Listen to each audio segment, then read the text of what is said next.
Hello friends, गोटे नुआ video समस्त को स्वागत। यह भिडियो आम डिस्कसन करवा षष्ठ श्रेणी पठाणी सामंत गणित मेधावृत्ति परीक्षा संबंधी किसी गणित क्वेश्चन। तो प्रथम क्वेश्चन हूँ 8 नंबर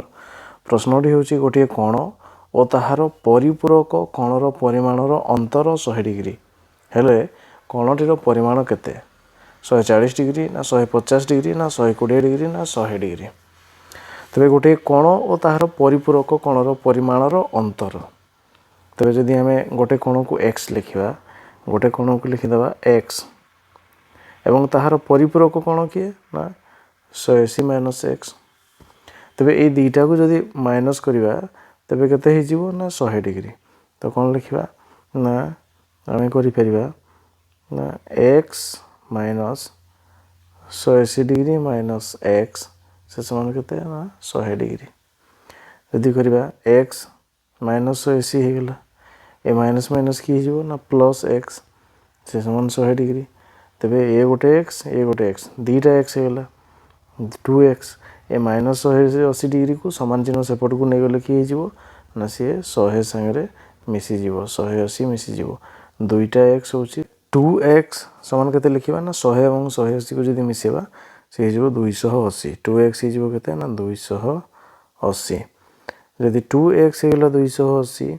तेरे किए x हो ना 280 रे 2 हरण करदे 280 को 2 हेले 28 हेले केते 14 आ गोटे 0 तेरे x होगा किए x हो 140 x होगा 140 तेरे कणटीर परिमाण केते ना 140 आ अन्य कणटी की हो ना आउ 40 होते आउ 40 हेले जाइए 180 होता आउ 40 तो प्रथम कणटी 140 आउ तार परिपूरक कण हो 40 किंतु आमर केवल प्रथम कणटी दरकार 140 सी हूँ किए ना ऑप्शन ए ऑप्शन ए हो राइट आंसर। यापर 9 नंबर गोटे त्रिभुजर कण मानकर परिमाण यथाक्रमे 4x degree 3x minus 10 degree 2x plus 19 degree हेले कण मानकर परिमाण केते 60 60 60 ना 60 90 30 ना 68 41 71 ना 76 47 57। तेरे गोटे त्रिभुजर कौन करा ना 3टी कण देछि गोटे देछि x आ गोटे देछि 3x माइनस 10 आ गोटे देछि 2x प्लस 19। तेरे ये 3टी जाक कण को जब आम मिसई देवा केते पाइबा ना त्रिभुजर 3 कणर समष्टि हूँ 180 डिग्री। तेरे 3टी जाक कण को मिसेले केते होछि ना गोटे हूँ 4x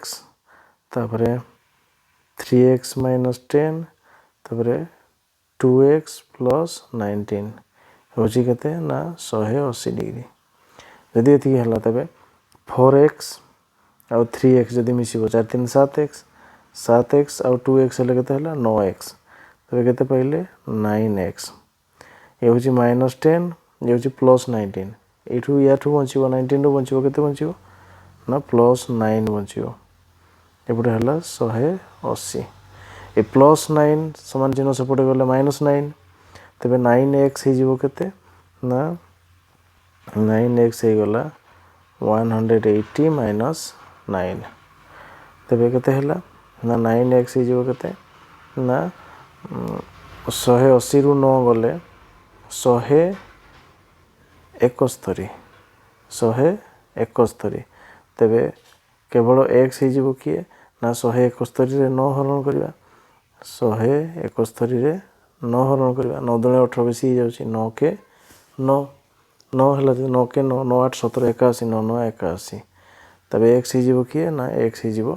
19 1 9 19 x मूल्य पाइले 19 x मूल्य पाइले 19 तब केते पाइबा 4x तब 19 रे 4 गुणन कर 19 चौ केते हो 76 तापर 3x माइनस 10 19 रे 3 गुणन करवा 19 3 केते 57 57 रु 10 गले केते हो 47 तापर केते देछि 2x plus 19 2x plus 19 2x 19 x मूल्य 19 19 दुणे हूँ 38 38 रे पुणी 19 मिसेवा 19 रे 38 रे 19 मिसेले केते 57 केते हो ना 57 तेरे केते पाइले 76 47 57 76 47 और 57 हूँ किए ऑप्शन डी। तेरे त्रिभुजर 3 कोण गुड़िक हो 76 47 57 ऑप्शन डी राइट आंसर। एपर 10 नंबर गोटे कोणर परिमाण यार परिपूरक कोणर परिमाणर 1/4 हेले कोणटीर परिमाण केते 72 डिग्री ना 36 डिग्री ना 75 डिग्री ना 108 डिग्री। तेज गोटे कोणर परिमाण और यार परिपूरक कोणर परिमाणर 1/4 मनकर गोटे कोण लिखिदे एक्स यार परिपूरक किए ना 180 माइनस एक्स। तेज ये दुईटा कोण केमती सामान हम ना एक्स या सहित केते सामान हम ना से परिपूरक कोणर 1/4 जदि नवा 180 माइनस एक्स बै 4 जदि करदे तेज जाकि कोण दुईटा सामान हम। तेज कौन करवा ना एक्स और 4 गुणन करदे केते 4x आउ से समान एपटे कि रहा 180 माइनस एक्स ये माइनस एक्स समान चिन्ह बाँपट को जब आने प्लस एक्स हो 4x आउ प्लस एक्स के 5x 5x हो किए ना 5x हो 180 सहित सामान। तेज एक्स हो किए ना 180 रे 5 गुणन करा 5 हरण करदे 5 हरण होपटे गुणन होपटे गले हरण हम 5 हरण कले 5 3 15 16 17 18 30 530 36। तेज एक्स मूल्य के पाइले 36 एक्स हो 36 36 36 हूँ मूल कौन तेज कौनटीर परिमाण आम एक्स नहीं सी हूँ 36 36 हूँ किए ना ऑप्शन बी हो राइट आंसर। एपर 11 नंबर ए बी सी त्रिभुजर ए रो परिमाण 30 डिग्री बी रो परिमाण सी रो परिमाण 2 गुण हुए तेज बी रो परिमाण केते 30 डिग्री ना 50 डिग्री ना 60 डिग्री ना 100 डिग्री। तेज गोटे त्रिभुजर ए बी एवं सी ए रो परिमाण देछि 30 डिग्री बी रो परिमाण सी रो परिमाण 2 गुण मनकर सी जदि एक्स लिखिदबा बी हो किए 2x बी रो परिमाण सी रो परिमाण 2 गुण सी को जदि एक्स लिखा ये हो 2 गुण माने 2x ये तीनोटी कौन होते ना 180 ये हूँ 30 2x एवं x ये तीनोटी मिसिकी 180 के लिखा ना 30 degree plus 2x plus x के 180 डिग्री। तेबे 30 डिग्री 2x और x के ना 3x से समान 180 डिग्री। एथिरे जदि आम 30 डिग्री लेफ्ट साइड प्लस होगी सेपट को जब जा माइनस हो लेफ्ट साइड रहा केवल 3x एपटे हो 180 माइनस 30 डिग्री 180 रू जब 30 जीव तेज के ना 150 3x हो ना 150 3x हो 150 तेज x किए ना 3 हरण करवा 3 को जब हरण करवा गुणन होपटे गले हरण हम 3 5 15 गोटे 50 तेज एक्स हो किए 50 एक्स है 50 तेज बी रो परिमाण के एक्स हूँ 50 बी को किए लिखी ना 2x बी को लिखी 2x सी को लिखी एक्स सी को लिखी एक्स बी को लिखी 2x एक्स जदि 50 तेज 2x हो किए ना 50 गुणन 2 हो किए ना 100 डिग्री तेज बी रो परिमाण हो 100 डिग्री तेणु ऑप्शन डी 100 डिग्री हो राइट आंसर।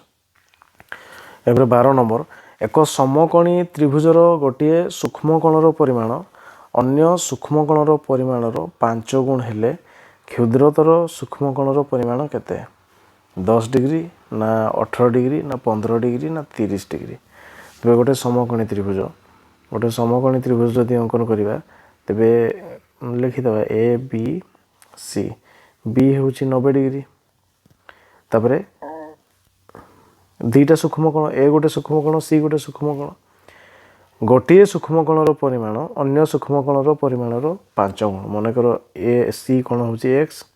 ए कोण हो 5x 5 गुण तेबे क्षुद्रतर क्षुद्र हूँ कि एक्स क्षुद्र हूँ एक्स सी कोण हूँ एक्स सान एक्स बड़ हूँ 5x तापर ये हूँ 90 तेबे आम जाचे ये हूँ 90 तेबे ये दुईटा जाक मिसिकी भी 90 हवा दरकार कारण तीनोटी जाक मिसिकी 180 कारण 5x और x के मिसले 90 तेबे केते ना 5x प्लस x समान केते हबो 90 डिग्री तामाने 5x और x 6x हूँ 90 डिग्री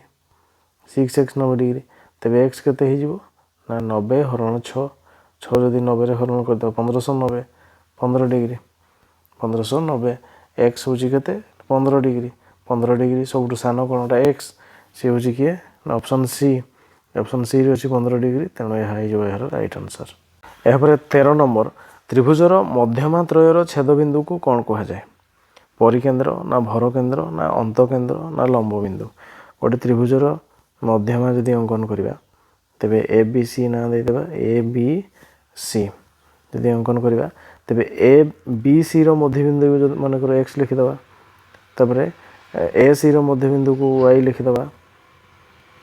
आउ ए बी रो मध्यबिंदु को जेड लिखिदबा आउ जदि आम अंकन करवा तेबे एमती गोटे पाइबा मझिरे बिंदु ताकू ओ लिखिदबा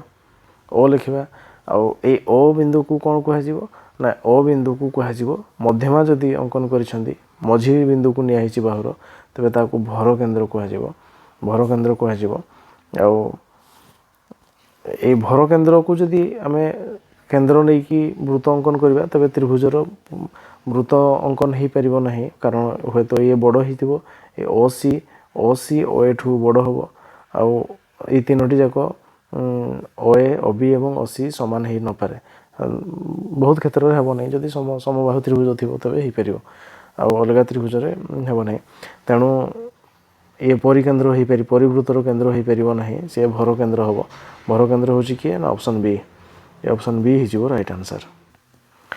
यापर 14 नंबर एक समकोणी त्रिभुजर कर्णर मध्यबिंदु को त्रिभुजर कौन कहुए परिकेन्द्र ना अंतकेन्द्र ना लंब बिंदु ना भर केन्द्र। गोटे जदि समकोणी त्रिभुज अंकन करवा आउ समकोणी त्रिभुजर कर्णर मध्यबिंदु हूँ ताकू ओ लिखिदबा ए ओ बिंदु को जदि आम केन्द्र नहीं कि ये कंपास रखा एवं ए बिंदु बा बी बिंदु बा सी बिंदु जेकोसी बिंदु रे पेंसिल रखी वृत्त अंकन करवा तेबे वृत्तटी ये तीनोटी कण को टच कर तीनोटी शीर्ष को टच कर एमती हम वृत्त आउ ए सी कर्ण हो वृत्तर व्यास आउ ओ हो वृत्तर केन्द्रबिंदु माने ए बी सी त्रिभुजर परिवृत्त र केन्द्र हो कर्णर मध्यबिंदु परिवृत्तर केन्द्र तेणु ताकू परिकेन्द्र कह परिकेन्द्र ऑप्शन ए हो राइट आंसर। यापर 15 नंबर त्रिभुजर बाहु मानकर समद्विखंडक रश्मि मानकर छेदबिंदु को कौन कहुए परिकेन्द्र ना अंतकेन्द्र ना लंब बिंदु ना भर केन्द्र। तेबे त्रिभुजर बाहु मानकर समद्विखंडक रश्मि मानकर छेदबिंदु तेबे त्रिभुजर गोटे जदि त्रिभुज अंकन करवा त्रिभुज अंकन कले ए बी सी नाम देदेबा ए बी सी बाहुर समद्विखंडक लंब अंकन करवा ए बी बाहुर समद्विखंडक लंब अंकन करवा तापरे ए सी बाहुर समद्विखंडक लंब अंकन करवा जो बिंदुटा है से बिंदु रे जदि आम कंपास रखा आउ ए नहले बी नहले सी रे पेंसिल रखा एवं वृत्त अंकन करवा तेबे गोटे त्रिभुजर परिवृत्त अंकन हम तेणु परिवृत्तर केन्द्र हूँ से लंब मानकर छेदबिंदु तेणु ताकू कह परिवृत्तर केन्द्र बा परिकेन्द्र ऑप्शन ए हो राइट आंसर। यापर 16 नंबर केउ त्रिभुजर लंब बिंदु यार बहिर्देश अवस्थित सूक्ष्मकणी ना समकणी ना स्थूलकणी ना अंतस्थकणी। तेरे गोटे जदि आम त्रिभुज अंकन करवा एमती तेरे यही बाहुर समद्विखंडक लंब एमती हे यही बाहुर समद्विखंडक लंब एमती हे यही बाहुर समद्विखंडक लंब एमती हे तेरे यही त्रिभुजर समद्विखंड बाहु मानकर समद्विखंडक मानकर छेदबिंदु त्रिभुज बाहर है ये जदि आम वृत्त अंकन करवा जेकोसी बिंदु को लेकिन तेरे वृत्त एमती हे तेणु ये हूँ त्रिभुज बाहर ये कौ प्रकार त्रिभुज थिला ये हूँ स्थूलकणी त्रिभुजर लंब बिंदु बा तार परिकेन्द्र त्रिभुज बाहर हुए जोटा कि स्थूलकणी त्रिभुज ऑप्शन सी हो राइट आंसर।